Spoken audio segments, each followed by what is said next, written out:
بسم اللہ الرحمن الرحیم نحمده ونصلی ونسلم علی رسولہ الکریم وعلی آلہ الطیبین واصحابہ الطاہرین اما بعد۔ حضرات گرامی، ہمارے ہاں حلالے کے حوالے سے جو احکام شریعہ ہیں ان کا تذکرہ کرنا چاہوں گا، کیونکہ ہمارے ہاں اس حوالے سے منفی تاثر، منفی سوچ اور منفی رویہ جو ہے پایا جاتا ہے۔ پہلی بات تو یہ ہے کہ جب نکاح ہوتا ہے، میاں بیوی کے درمیان رشتہ ہے، ازدواج جڑتا ہے،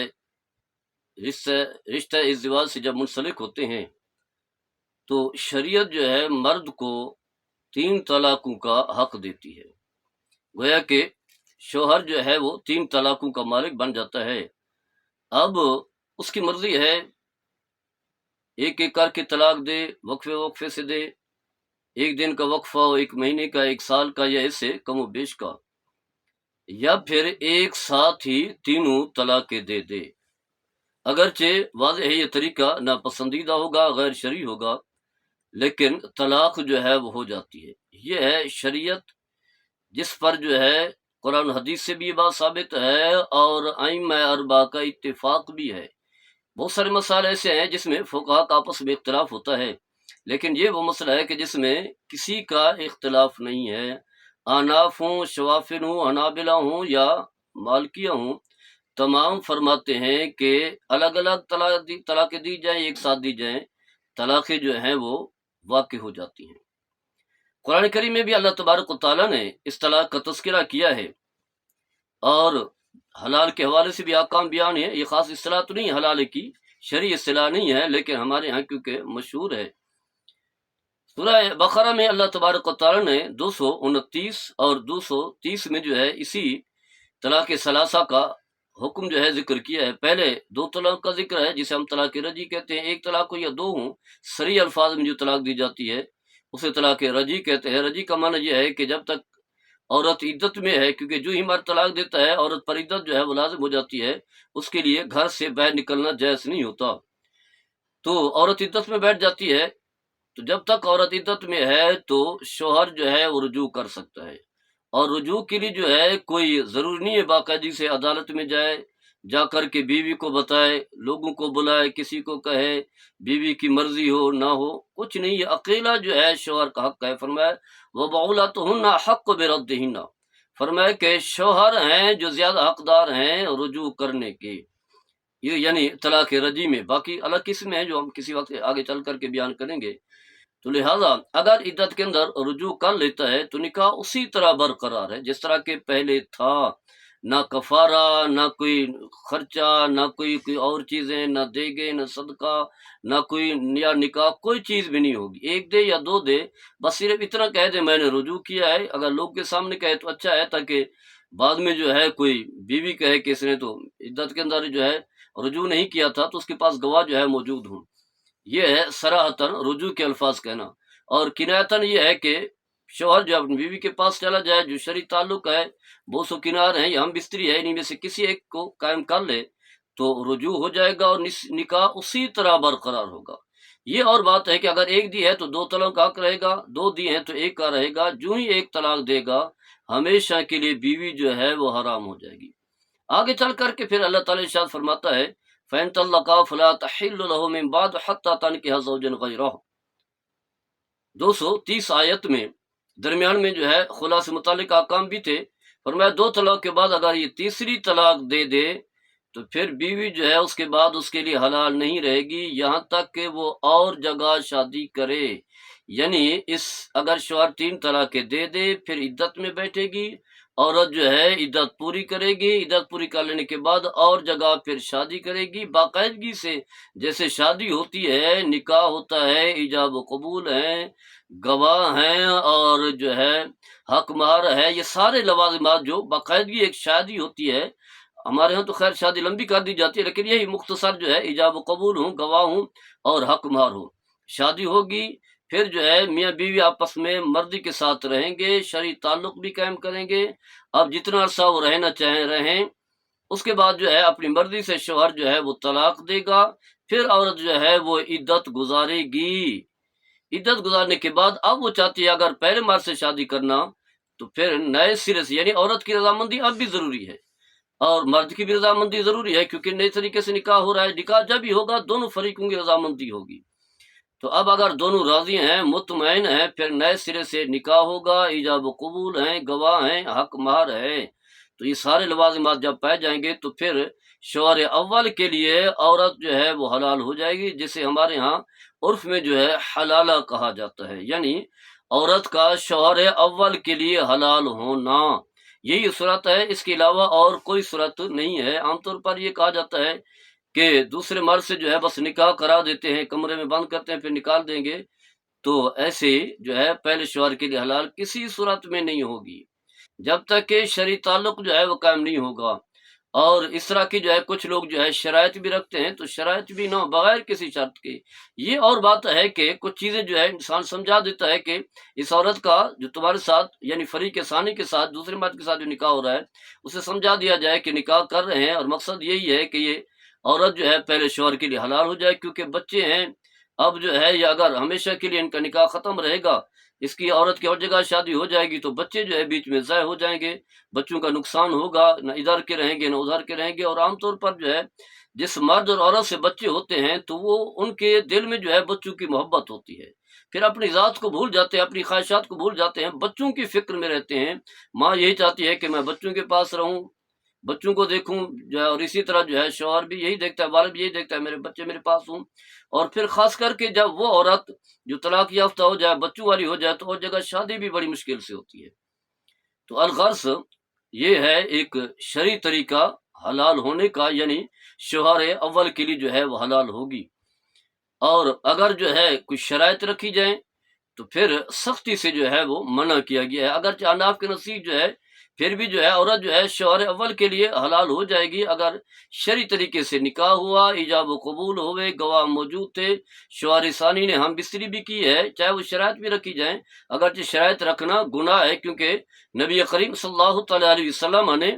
فرمایا کہ کیا میں تمہیں نہ بتاؤں سانڈ کے بارے میں، سانڈ کے بارے میں نہ بتاؤں؟ تو عرض کی یا رسول اللہ وہ کون ہے؟ تو فرمایا ہو المحلل، یعنی وہ آدمی جو عورت کو شوہر اول کے لیے حلال کر کے دیتا ہے، جو حلالہ کرنے والا ہے۔ فرمایا لعن اللہ المحلل والمحلل له، اللہ کی لعنت ہو حلال کرنے والے یعنی حلالہ کرنے والے پر، اور جس کے لیے اس نے حلالہ کیا ہے یعنی مرد اول، دونوں پر اللہ کی لعنت ہو۔ تو یہ لعنت جو ہے اسی صورت میں ہے کہ اگر اس طرح کی شرائط رکھی جائیں، اس طرح کے تقاضے ہوں، ورنہ جو ہے اگر جو ہے اس طرح کی کوئی شرائط نہ ہو، اس طرح کی کوئی شرعی تقاضے نہ ہو، تو فقہا نے لکھا ہے کہ اگر مرد ثانی اس نیت سے نکاح کرتا ہے تاکہ یہ خاتون جو ہے مرد اول کے لیے حلال ہو جائے اور وہ رشتہ پھر دوبارہ جو ہے وہ جڑ جائے، بچے ضائع نہ ہوں اور عورت کی زندگی کو بھی نقصان نہ پہنچے، مرد بھی جو ہے اسی پہلے سلسلے کے ساتھ جو ہے برقرار رہے، تو اس کا یہ عمل جو ہے یعنی حلالہ جو ہے وہ کیا ہے شرعن اس صورت میں جائز ہوگا۔ اس حوالے سے حدیث مقدسہ بھی ملتی ہے، نبی کریم صلی اللہ تعالیٰ علیہ وسلم کے دور میں جو ہے ایک خاتون نے جو ہے وہ نکاح کیا، قرظی قبیلے کی خاتون جو ہے اس نے جو ہے وہ نکاح کیا۔ ایک حدیث پاک میں آتا ہے ایک شخص نبی کریم صلی اللہ تعالیٰ علیہ وسلم کی بارگاہ میں جو ہے وہ حاضر ہوتا ہے،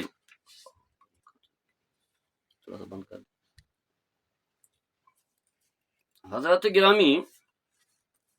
حضرت رفاع قرظی کی عالیہ جو ہے نبی کریم صلی اللہ تعالیٰ علیہ وسلم کی بارگاہ میں حاضر ہوتی ہے اور یہ عرض کرتی ہے یا رسول اللہ میرے شوہر نے مجھے طلاق دے دی ہے۔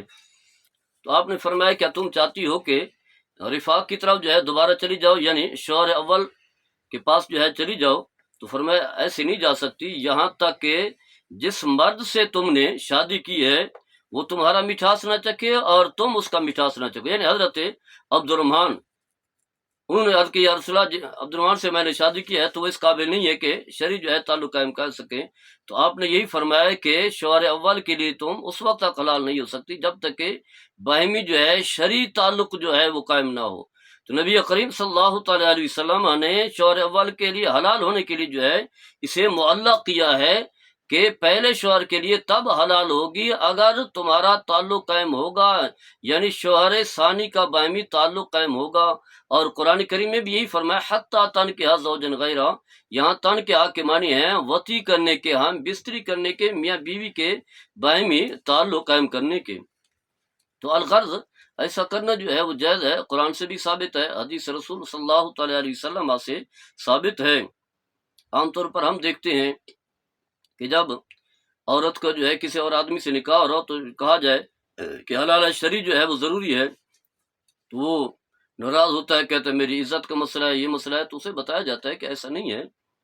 واضح ہے، تم نے طلاق دے دی ہے، طلاق دے دیا تو تمہاری بیوی ہی نہیں ہے، تو تمہاری عزت کام ہے۔ جب تک تمہاری بیوی تھی تو تمہارے لیے عزت تھی، غیرت تھی، باقی چیزیں تھی، باقی تقاضے تھے، اب تمہاری بیوی ہی نہیں رہی۔ ایسا بھی ہو سکتا ہے وہ کسی اور مرد سے شادی کرے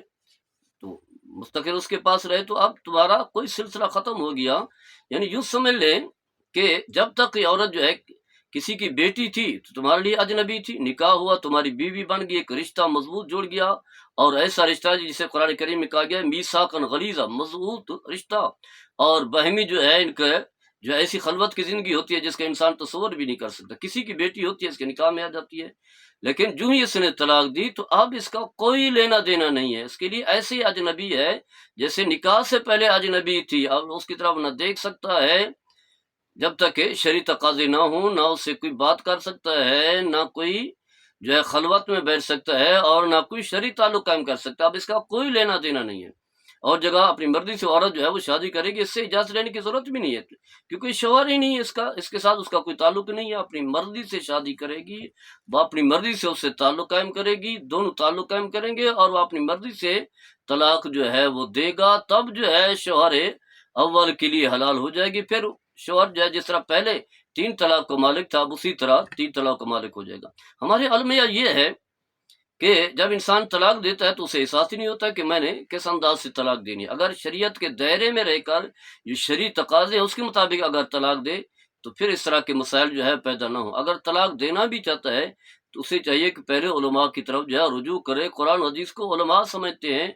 وکیلوں کے پاس چلے جاتے ہیں، اسٹامپ فروش کے پاس چلے جاتے ہیں، ان کے پاس جو ہے لکھی لکھائی عبارت ہوتی ہے، وہ ہاں 3 طلاق، کیونکہ ملک کا قانون یہی ہے کہ 3 طلاقیں جو ہے وہ ایک ہوتی ہیں، حالانکہ کہیں اور نہیں ہے اس طرح کا قانون، صرف پاکستان میں ہے، بر صغیر میں ہے۔ تو وہ 3 طلاقیں لکھ دیتے ہیں، اس کے بعد جو ہے پھر علماء کی طرف رجوع کرتے ہیں۔ اب کسی کو اختیار تو ہے نہیں، شریعت اللہ کی ہے، نبی کریم صلی اللہ تعالیٰ علیہ وسلم پر دین جو ہے اترا ہے وسلم۔ اب اس دنیا سے چلے کہ اب نہ کوئی نبوت ہے، نہ وحی ہوگی، نہ کوئی نئے احکام ہوں گے، دین مکمل ہو چکا ہے۔ اب اس میں جو ہے دین میں دنیا کا کوئی فرد، چاہے وہ مفتی ہو، شیخ الحدیث ہو، شیخ الفقہ ہو، پیر طریقت ہو، راہب شریعت ہو، وقت کا حکمران ہو، صدر ہو، وزیر اعظم ہو، چیف آف اسٹاف ہو، دنیا کا کوئی شخص جو ہے احکام شریعہ میں جو ہے رد و بدل نہیں کر سکتا۔ بس اب یہی ہوگا کہ شرعی تقاضے پورا کر کے پھر شوہر اول کے لیے جو ہے حلال ہو جائے گی، اور وہ پہلے کی طرح 3 طلاق کا مالک ہوگا۔ جب ہی طلاق دے سوچ کر لڑائی ہو گئی ہے، غصہ ہو گیا تو باہر چلے جائیں، غصے کنٹرول کرنے کے بہت سارے طریقے ہیں۔ تو یہ ہوتا یہ ہے کہ 3 طلاقیں بھی دیتا ہے، گناہ کا مرتکب بھی ہوتا ہے، غیر شرعی طلاق ہے، پھر نکاح بھی ختم ہو جاتا ہے۔ تو الغرض یہ ایک شرعی حلالہ جسے ہم کہتے ہیں یہ حلالہ ہے، اس طریقے سے جو ہے شوہر اول کے لیے حلال ہوگی۔ ورنہ اگر 3 طلاق کے بعد اگر اکٹھے رہیں گے تو حرام کے مرتکب ہوں گے، بچے جو پیدا ہوں گے، بچے بھی وہ اولاد جو ہے وہ درست نہیں ہوگی، ناجائز اولاد ہوگی۔ ایسے افراد کے ساتھ جو ہے تعلقات ختم کرنا، بائیکاٹ کرنا ہر اعتبار سے یہ بھی ضروری ہے۔ یہ نہ ہو کہ 3 طلاقیں دے پھر بھی گھر میں رکھے، پھر بھی کہیں گے جی کہ بھائی ہے، بیٹا ہے، یہ ہے، وہ ہے۔ تو تعلق جو ہے وہ شرعی تعلق ہوتا ہے، رشتے شرعی رشتے ہوتے ہیں۔ جب انسان شریعت سے نکل جائے، احکام شریعہ کا مذاق اڑائے، تو پھر کوئی رشتہ، کوئی تعلق اور کوئی وابستگی نہیں ہوتی۔ اللہ تعالیٰ ہم سب کو عمل کرنے کی توفیق عطا فرمائے۔